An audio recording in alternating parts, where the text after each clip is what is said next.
जो मरने से डरते नहीं वो है भील, जो झुकते नहीं वो है भील। मुगलों के सामने महाराणा का सर झुकने न दिया वो है भील। जिन्होंने देश में गणतंत्र स्थापित किया वो है भील। जिन्होंने भारत पर राज किया, अरब, तुर्क, मुगल और ब्रिटिशों को हराया वो है भील। शौर्य और बहादुरी से पूर्ण इतिहास रहा है भीलों का। इसलिए दोस्तों जानते हैं देश की एक बेहद ही खास जनजाति भील के बारे में। भील भारत की प्राचीनतम जनजाति है। इस जनजाति ने शोधकर्ताओं का ध्यान अपनी ओर खींचने का प्रयास किया है। भीलों का इतिहास बेहद ही गौरवशाली रहा है। भील का अर्थ भील यानी तीर कमान होता है। भील वैसे तो भारत समेत पाकिस्तान और बांग्लादेश के बॉर्डर तक बसे हुए हैं, लेकिन भीलों की आबादी मध्य प्रदेश, गुजरात, राजस्थान, महाराष्ट्र और आंध्र प्रदेश में ज़्यादा है। भील लोग भील भाषा बोलते हैं, लेकिन वे अन्य भाषाएं भी किसी क्षेत्र के अनुसार बोलते हैं। हम इस वीडियो में भील इतिहास, भीलों की वर्तमान परिस्थितियाँ, कला, संस्कृति, भीलों की समस्याएं और उनकी मांगें आदि के बारे में जानेंगे। इसलिए दोस्तों वीडियो समाप्त होने तक आप हमारे साथ बने रहिएगा। भील इतिहास। भील भारत की बेहद ही प्राचीन जनजाति है। इतिहासकारों का मानना है कि भील जनजाति की उत्पत्ति भारत में ही हुई है।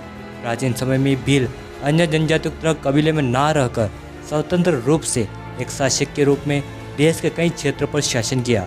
भीलों ने सदियों पहले ही भारत में गणतंत्र व्यवस्था स्थापित कर ली थी। करीब 16वीं सदी तक भील शासकों ने कई बड़े बड़े क्षेत्रों पर शासन किया।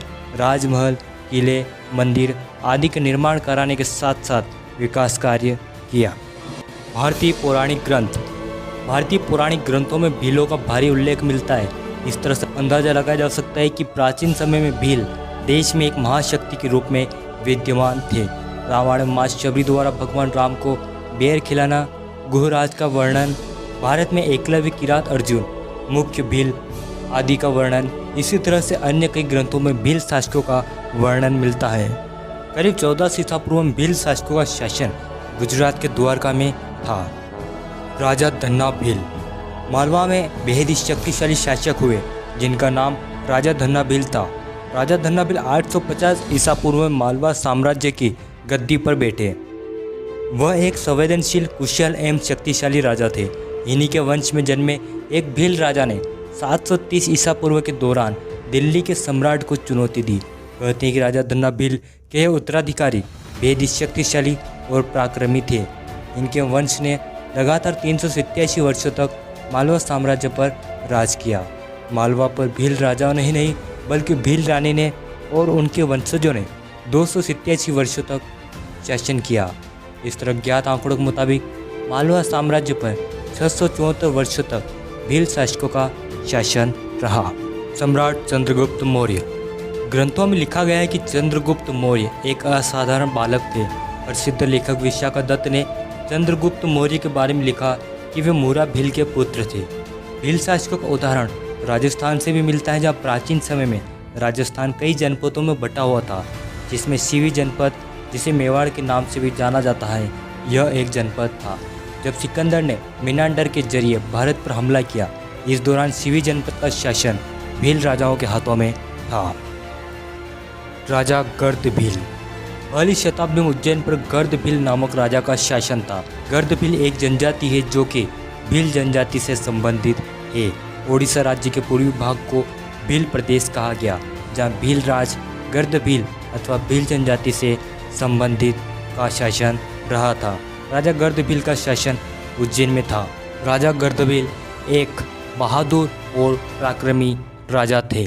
उनकी शक्ति का अंदाजा इस बात से भी लगाया जा सकता है कि जब उनके विरोध में एक साधु ने स्कंदी राजा से सहयोग मांगा, लेकिन राजा गर्द भील को चुनौती देने की हिम्मत स्कंदी राजा में नहीं थी। तब उस साधु ने शकों को उज्जैन के शासक गर्द भील से युद्ध करने के लिए बुलाया। इस युद्ध में उज्जैन के शासक गर्द भील की हार हो गई। सम्राट विक्रमादित्य। सम्राट विक्रमादित्य उज्जैन के शासक गर्द भील के पुत्र थे।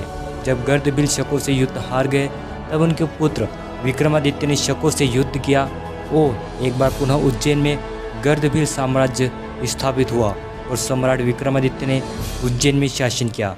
सम्राट विक्रमादित्य के पराक्रम और वीरता के चलते आगे चलकर 14 राजाओं को विक्रमादित्य की उपाधि से नवाजा गया। भीलों का वर्णन कथा सरित सागर नामक ग्रंथ में मिलता है, जहाँ एक भील राजा हाथी पर सवार होकर विंध्य क्षेत्र से आर्य राजा से युद्ध करने जाते हैं और इस युद्ध में भील राजा दूसरे राजा को बंदी बना लेते हैं। यह समय 600 ईस्वी का था। इस बात से पता चलता है कि भील एक मजबूत और शक्तिशाली शासक थे। वृहत स्तर पर देखा जाए तो भीलों ने राजस्थान, मध्य प्रदेश, गुजरात, महाराष्ट्र जैसे बड़े राज्यों पर लंबे समय तक शासन किया। भील राज्य इतिहास में उस क्षेत्र को भील राज्य कहा गया जहाँ पर अधिकांश जनसंख्या भीलों की है अथवा जहाँ भील शासकों का शासन रहा, जैसे दक्षिणी राजस्थान, पूर्वी ओडिशा, अहमदाबाद, भीलसा इत्यादि। भीलों का शासन मध्य प्रदेश, राजस्थान, गुजरात और महाराष्ट्र में प्रमुख रूप से रहा है। मेवाड़ के संस्थापक बप्पा रावल को माना जाता है, लेकिन मेवाड़ के वास्तविक संस्थापक राजा गुहादित्य थे, जिन्होंने गुहिल वंश की नींव रखी थी। आगे चलकर यही वंश मेवाड़ और सिसोदिया नाम से प्रसिद्ध हुआ। राजा गुहादित्य के पिता वल्लभी के शासक थे। वल्लभी पर मलेच्छों ने आक्रमण कर दिया। जंगल में मलेच्छों और शिलादित्य के बीच भयानक युद्ध हुआ। इस युद्ध में शिलादित्य वीरगति को प्राप्त हुए। मलेच्छों ने वल्लभी साम्राज्य को तहस नहस कर दिया। यह मलेच्छ संभवतः भील ही थे। इतिहास में भीलों को मलेच्छ संबोधित किया गया है। शिलादित्य की रानी पुष्पावती थी, वह गर्भवती थी। रानी पुष्पावती को जब वल्लभी पर आक्रमण और शिलादित्य की वीरगति के बारे में पता चला तो वह कमलावती नाम की एक ब्राह्मणी के साथ जंगल में किसी गुफा के अंदर रुक गई। वहीं पर पुष्पावती ने गुहिल को जन्म दिया। क्योंकि गुहिल का जन्म गुफा में हुआ था, इसलिए उनका नाम गुह रखा गया। बच्चे को जन्म देने के बाद रानी पुष्पावती बच न सकी। कमलावती ने उस बच्चे को गुजरात के इडर के भील शासक राजा मांडलिक को सौंप दिया। राजा मांडलिक ने गुहिल का लालन पालन पोषण किया। धीरे धीरे गुहिल बड़ा हुआ और राजा मांडलिक के राजमहल में रहता और भील राजकुमारों और बच्चों के साथ घुड़सवारी करता। राजा मांडलिक ने गुहिल को कुछ जंगल और पहाड़ दान में दिए। अकबर के दरबार के लिए अबुल फजल के अनुसार गुहिल और भील बच्चे साथ में खेल रहे थे। अभी खेल खेल में राजा चुनने की बारी आई और सभी बच्चों ने गुहिल को अपना राजा माना और इसी से खुश होकर राजा मांडलिक ने अपना इडर राज्य गुहिल को दे दिया। लेकिन राजस्थान के प्रमुख इतिहासकार कर्नल जेम्स टोड के अनुसार गुहिल ने राजा मांडलिक की हत्या कर दी और 566 ईस्वी में गुहिल वंश की नींव रखी। राजा गुहिल के समय से ही गुहिल वंश के शासकों का राज तिलक भील सरदार किया करते थे। धीरे धीरे गुहिल ने दक्षिण पूर्वी राजस्थान पर अपना अधिकार कर लिया। मेवाड़ शासकों ने प्रतिहारों को तो पराजित कर दिया, लेकिन कई सदियों से गुहिलों और भील शासकों के बीच संघर्ष चलता रहा। भील समुदाय शस्त्र चलाने में, शिकार करने में और युद्ध के मैदान में अपने चतुराई कारण प्रसिद्ध थे। गुहिल वंश के चौथी पीढ़ी के शासक नागादित्य का व्यवहार भील समुदाय के साथ अच्छा नहीं था। इसी से भीलों के बीच नागादित्य की छवि खराब होने लगी। भीलों ने नागादित्य के साम्राज्य पर हमला बोल दिया। दोनों पक्षों के बीच भयानक युद्ध हुआ और भीलों ने नागादित्य को हराकर पुनः इडर साम्राज्य पर अपना अधिकार कर लिया। मेवाड़ बप्पा रावल। भील और राजपूतों के बीच 1000 वर्ष तक युद्ध चलता रहा, लेकिन अब तक न ही पूर्णतः राजपूत भीलों को हरा पाए और न ही भील राजपूतों को। अब तक दोनों वर्ग समझ चुके थे कि आपसी मतभेद से अच्छा आपसी सहयोग है। एक बार पुनः गुहिल की तरह ही बप्पा रावल का लालन पालन भील समुदाय के बीच हुआ। दरअसल जब बप्पा रावल 3 वर्ष के थे तब वे और उनकी माताजी को सहायता की आवश्यकता थी। वे दर दर भटक रहे थे, तब भीलों ने उनकी सहायता करी। बप्पा रावल का लालन पालन भीलों के बीच हुआ और इस तरह भीलों की देखरेख में मेवाड़ का एक और शासक बप्पा रावल पला बढ़ा। बप्पा रावल जब बड़े हुए तब उनका संघर्ष भीलों के साथ हुआ, लेकिन वे भीलों को हरा नहीं पाए। इसलिए भील और बप्पा ने समझौता कर लिया। जब अरबों ने मेवाड़ पर हमला किया तब बप्पा रावल ने ओगड़ा के भील शासक पाली और उंदेरी के भील शासक देवों से सहायता मांगी। इस मुश्किल की घड़ी में भीलों ने बप्पा रावल की सहायता करी और उन्होंने मिलकर अरबों को बहुत दूर तक खदेड़ दिया। इसी तरह भीलों ने राणा हमीर, राणा मोकल और राणा सांगा का सहयोग किया। खानवा के युद्ध में भील अंतिम सांस तक युद्ध करते रहे। मेवाड़ महाराणा प्रताप हल्दी घाटी का युद्ध। जब अकबर ने चित्तौड़ पर हमला किया तब उदय सिंह चित्तौड़ हार गए। उन्हें एक सुरक्षित स्थान की तलाश थी। इसी तलाश में वे उदयपुर की तरफ बढ़े। उदयपुर में करीब 12वीं शताब्दी तक भील शासकों का शासन था। उदय सिंह चित्तौड़ से उदयपुर में आकर बसे। ये क्षेत्र खेती करने के साथ साथ सुरक्षा की दृष्टि से अति महत्वपूर्ण थे। यहीं पर महाराणा प्रताप पले बढ़े। महाराणा प्रताप भील शासकों के साथ खेलते कूदते युद्ध कला सीखते। भीलों के बीच महाराणा काफ़ी लोकप्रिय हो गए। क्योंकि भील अपने नन्हे बच्चे को कीका कहकर संबोधित करते थे, इसलिए महाराणा प्रताप को कीका कहकर पुकारने लगे। जब मेवाड़ पर पुनः मुगलों का साया मंडराया तब मेवाड़ को पुनः भीलों की याद आई। उस वक्त भोमट के पनारवा के शासक राणा पूंजा भील थे। उनके पिता दुदत सोलंकी और दादा राणा हरपाल भील थे। राणा हरपाल भील ने मेवाड़ के राणा की बहुत सहायता करी।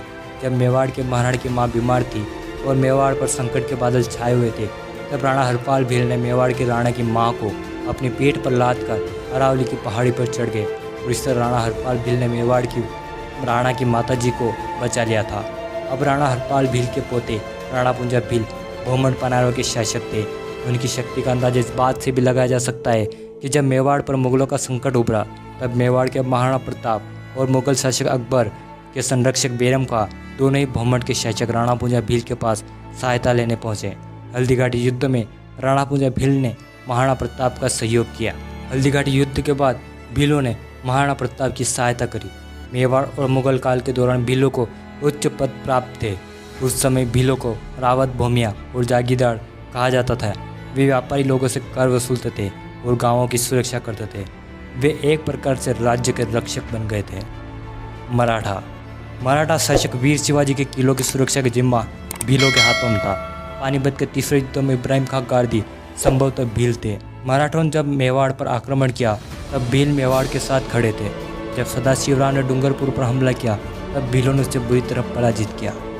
भील विद्रोह और ब्रिटिश। भील शासकों का शासन करीब 16वीं सदी तक चलता रहा। इस दौरान उनका सामना प्रमुख रूप से राजपूत, मराठा और ब्रिटिश से हुआ। लेकिन आश्चर्य की बात यह है कि देश के मजबूत शासक माने जाने वाले इन तीनों में से कोई भी भीलों को पूर्णतः पराजित नहीं कर पाया। जब मराठा ब्रिटिश से हार गए, तब सतपुड़ा की पहाड़ी पर रहने वाले भीलों ने विद्रोह शुरू कर दिया। उनके नेता थे Indian robin hood Tatya Bhil. Tatya Bhil ने प्रमुख रूप से अंग्रेजों का विरोध किया।